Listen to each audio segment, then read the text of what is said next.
તમારું એક સેલિબ્રિટી તરીકે તમે કહો છો ને, સેલિબ્રિટી તો સેલિબ્રિટી તરીકે તમારું કામ હોવું જોઈએ આ રાજ્યનો હરેક નાગરિકને એક જૂથ એક સાંકળે જાતિવાદથી પરે બાંધો, પણ નહીં, તમે જે ડાયરામાં જાઓ છો એ જાતિનું ગાવ છો, જે બીજી જાતિઓ છે એમને નીચી દેખાડો છો, જાતિવાદનું જે રોકો છો, અને જે તમારે લોકોને અને યુવાઓને શીખવાડવાનું છે ને એ તમે નથી શીખવાડી રહ્યા. તમે શું શીખવાડો છો?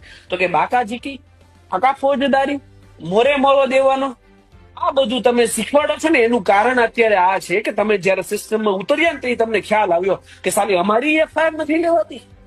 જો તમે મોરે મોરોથી બહાર નીકળો ને તો તમને આઈડિયા આવે કે હકીકતમાં સિસ્ટમ કઈ રીતે ચાલે. એમને તમને આઈડિયા ન આવે. અત્યારે મોરે મોરો જેવાની જગ્યાએ યુટર્ન ગાડી લાગી ગઈ ને, લાગી જ જાય. કેમ? કેમ કે આ કાયદો વ્યવસ્થા છે, બંધારણ છે. અહીંયા મોરે મોરો દેવાન થાય ને તો સામે એફઆઈઆર થાય, બીજું કઈ ન થાય. તકલીફ એ છે કે અહીંયા શીખવા જેવી એ બાબત છે. હું અહીંયા કોઈને સારો કોઈને ખરાબ નથી કહી રહ્યો. અહીંયા શીખવા જેવી તમારે સેલિબ્રિટી તરીકે એ બાબત છે કે જો મને 5 લાખ 10 લાખ કે 15 લાખ લોકો ફોલો કરે છે ને તો મારામાં એ એક નૈતિકતા હોવી જોઈએ કે હું કાયદો વ્યવસ્થા બંધારણ આ બધું સુદૃઢ બને, આ દેશની અંદર આ રાજ્યની અંદર કંઈક સારું કામ થાય એવા વિચારો સકારાત્મક લોકોને આપું. અને જયારે હું એવા સકારાત્મક વિચારો આપતો થઈ ગયો ત્યારે મારી ઇજ્જત અને મારો આબરૂ અને મારો રૂઆબ બધું હશે કે હું જયારે પોલીસ સ્ટેશનમાં ઉભો રહું ત્યારે મારો ગુનો દાખલ